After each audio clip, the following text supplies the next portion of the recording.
श्री शिवाय नमस्तुभ्यं। श्री शिवाय नमस्तुभ्यं। श्री शिवाय नमस्तुभ्यं। राधे राधे मेरे प्यारे भाइयों बहनों माताओं व बंधुओं, संस्कार की बातें चैनल में आपका स्वागत है। बंधुओं, आज मैं आपको सुना रही हूँ शिव महापुराण की कथा। बंधुओं, जो मनुष्य भी फागुन मास में शिव महापुराण की कथा को सुनते हैं, भगवान शिव प्रसन्न होकर उनकी हर मनोकामना पूरी करते हैं। बंधुओं, पूर्ण विश्वास के साथ ही फागुन मास में शिव महापुराण की कथा को सुने। बंधुओं, आपकी जो भी इच्छा होगी भगवान शिव तुरंत उसे पूरी करेंगे। बंधुओं, यदि आपने YouTube चैनल संस्कार की बातें अब तक सब्सक्राइब नहीं किया तो जरूर करें और बेल आइकन दबाना ना भूलें, ताकि आपको हमारी आने वाली सभी वीडियोस की जानकारी सबसे पहले हो सके। बोलो शिव शंकर भोलेनाथ की जय हो। जब सती अपने पिता दक्ष के यज्ञ में आई, तब उन्होंने देखा कि भगवान शिव का यज्ञ में कोई स्थान नहीं है। तो सती ने भगवान विष्णु और ब्रह्मा और इंद्र आदि सब देवताओं को भी फटकारा, ऋषि मुनियों को भी कड़े शब्दों से फटकारा। ब्रह्मा जी कहते हैं, नारद, इस प्रकार क्रोध से भरी हुई जगदम्बा सती ने यहाँ व्यथित हृदय से अनेक प्रकार की बातें कही। श्री विष्णु आदि समस्त देवता और मुनि जो वहाँ उपस्थित थे, सती की बात सुनकर चुप रह गए। अपनी पुत्री के वैसे वचन सुनकर कुपित हुए दक्ष ने सती की ओर क्रूर दृष्टि से देखा और इस प्रकार कहा, दक्ष बोले, भद्रे, तुम्हारे बहुत कहने से क्या लाभ, इस समय यहाँ तुम्हारा कोई काम नहीं। तुम जाओ या ठहरो, यह तुम्हारी इच्छा पर निर्भर है। तुम यहाँ आई ही क्यों? समस्त विद्वान जानते हैं कि तुम्हारे पति शिव अमंगल रूप हैं। वे कुलीन भी नहीं हैं, वेद से बहिष्कृत हैं और भूतों, प्रेतों और पिशाचों के स्वामी हैं। वे बहुत ही कुवेश धारण किए रहते हैं, इसलिए रुद्र को इस यज्ञ के लिए नहीं बुलाया गया। बेटी, मैं रुद्र को अच्छी तरह जानता हूँ, अतः जानबूझकर ही मैंने देव ऋषियों की सभा में उनको आमंत्रित नहीं किया। रुद्र को शास्त्र के अर्थ का ज्ञान नहीं है, वे उदंड और दुरात्मा है। मुझ मूढ़ पापी ने ब्रह्मा जी के कहने से उनके साथ तुम्हारा विवाह कर दिया था। अतः शुचिस्मते, तुम क्रोध छोड़कर शांत हो जाओ। इस यज्ञ में तुम आ ही गई हो तो स्वयं अपना भाग ग्रहण करो। दक्ष के ऐसा कहने पर उनकी त्रिभुवन पूजिता पुत्री सती ने शिव की निंदा करने वाले अपने पिता की ओर जब दृष्टिपात किया, तब उनका रोष और भी बढ़ गया। वे मन ही मन सोचने लगी कि अब मैं शंकर जी के पास कैसे जाऊंगी। यदि शंकर जी के दर्शन की इच्छा से वहां गई और उन्होंने वहां का समाचार पूछा तो मैं उन्हें क्या उत्तर दूंगी। तदंतर तीनों लोकों की जननी सती रोषावेश से युक्त हो लंबी सांस खींचती हुई अपने दुष्ट हृदय पिता दक्ष से बोली।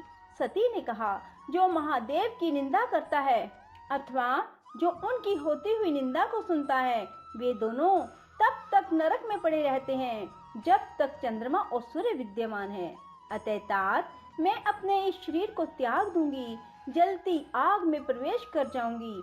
अपने स्वामी का अनादर सुनकर अब मुझे अपने इस जीवन की रक्षा से क्या प्रयोजन। यदि कोई समर्थ हो तो वह स्वयं विशेष यत्न करके शंभु की निंदा करने वाले पुरुष की जीभ को बलपूर्वक काट डाले, तभी वह शिव निंदा श्रवण के पाप से शुद्ध हो सकता है। इसमें संशय नहीं है। यदि कुछ कर सकने में असमर्थ हो तो बुद्धिमान पुरुष को चाहिए कि वह दोनों कान बंद करके वहां से निकल जाए। इससे वह शुद्ध रहता है, दोष का भागी नहीं होता, ऐसा श्रेष्ठ विद्वान कहते हैं। इस प्रकार धर्म नीति बताने पर सती को अपने आने के कारण बड़ा पश्चाताप हुआ। उन्होंने व्यथित चित्त से भगवान शंकर के वचन का स्मरण किया। फिर सती अत्यंत कुपित हो दक्ष से उन विष्णु आदि समस्त देवताओं से तथा मुनियों से भी निडर होकर बोली। सती ने कहा, तात, तुम भगवान शंकर के निंदक हो, इसके लिए तुम्हें पश्चाताप होगा। यहाँ महान दुख भोग कर अंत में तुम्हें यातना भोगनी पड़ेगी। इस लोक में जिनके लिए ना कोई प्रिय है ना अप्रिय, उन निर्वैर परमात्मा शिव के प्रतिकूल तुम्हारे सिवा दूसरा कौन चल सकता है। जो दुष्ट लोग हैं वे सदा ईर्ष्या पूर्वक यदि महापुरुषों की निंदा करें तो उनके लिए यह कोई आश्चर्य की बात नहीं है, परंतु जो महात्माओं के चरणों की रस से अपने अज्ञान अंधकार को दूर कर चुके हैं उन्हें महापुरुषों की निंदा शोभा नहीं देती। जिनका शिव यह दो अक्षरों का नाम कभी बातचीत के प्रसंग से मनुष्यों की वाणी द्वारा एक बार भी उच्चारित हो जाए तो वह संपूर्ण पाप राशि को शीघ्र ही नष्ट कर देता है। उन्हीं पवित्र कीर्ति वाले निर्मल शिव से तुम द्वेष करते हो। आश्चर्य है, वास्तव में तुम अशिव रूप हो। महापुरुषों के मन रूपी मधुकर ब्रह्मानंद में रस का पान करने की इच्छा से जिनके स्वार्थदायक चरण कमलों का निरंतर सेवन किया करते हैं उन्हीं से तुम मूर्खतावश द्रोह करते हो। जिन्हें तुम नाम से शिव और काम से अशिव बताते हो उन्हें क्या तुम्हारे सिवा दूसरे विद्वान नहीं जानते। ब्रह्मा आदि देवता, सनक आदि मुनि, अन्य ज्ञानी क्या उनके स्वरूप को नहीं समझते। उदार बुद्धि भगवान शिव जटा फैलाए, कपाल धारण किए, शमशान में भूतों के साथ प्रसन्नता पूर्वक रहते तथा भस्म एवं नर मुंडों की माला धारण करते हैं। इस बात को जानकर भी जो मुनि और देवता उनके चरणों से गिरे हुए निर्माल्य को बड़े आदर के साथ अपने मस्तक पर चढ़ाते हैं, इसका क्या कारण है। यही कि वे भगवान शिव ही साक्षात परमेश्वर हैं। पर वृत्ति और निवृत्ति दो प्रकार के कर्म बताए गए हैं। मनीषी पुरुषों को उनका विचार करना चाहिए। वेद में विवेचन पूर्वक उनके रागी और विरागी दो प्रकार के अलग अलग अधिकारी बताए गए हैं। परस्पर विरोधी होने के कारण उक्त दोनों प्रकार के कर्मों का एक साथ एक ही कर्ता के द्वारा आचरण नहीं किया जा सकता। भगवान शंकर तो परब्रह्म परमात्मा है, उनमें इन दोनों ही प्रकार के कर्मों का प्रवेश नहीं है। उन्हें कोई कर्म प्राप्त नहीं होता, उन्हें किसी भी प्रकार के कर्म करने की आवश्यकता नहीं है। पिताजी, हमारा ऐश्वर्य अव्यक्त है, उसका कोई लक्षण व्यक्त नहीं है। सदा आत्मज्ञानी महापुरुष ही उसका सेवन करते हैं। तुम्हारे पास वह ऐश्वर्य नहीं है।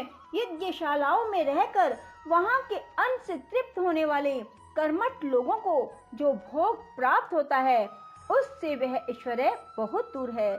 जो महापुरुषों की निंदा करने वाला और दुष्ट है उसके जन्म को धिक्कार है। विद्वान पुरुष को चाहिए कि उसके संबंध को विशेष रूप से प्रयत्न करके त्याग दे। जिस समय भगवान शिव तुम्हारे साथ मेरा संबंध दिखलाते हुए मुझे दाक्षायणी कहकर पुकारेंगे उस समय मेरा मन सहसा अत्यंत दुखी हो जाएगा।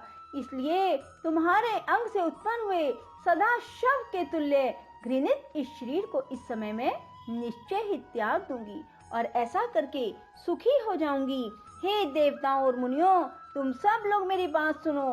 तुम्हारे हृदय में दुष्टता आ गई है। तुम लोगों का यह कर्म सर्वथा अनुचित है। तुम सब लोग मूढ़ हो, क्योंकि शिव निंदा और कलह तुम्हें प्रिय है। अतः भगवान हर से तुम्हें इस कुकर्म का निश्चय ही पूरा दंड मिलेगा।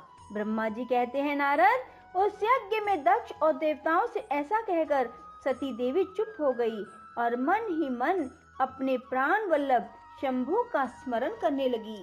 बोलो शिव शंकर भोलेनाथ की जय हो। राधे राधे, जय श्री कृष्णा। बंधुओं, यदि आपको हमारी वीडियो पसंद आए तो इसे लाइक करें और शेयर भी जरूर करें। धन्यवाद।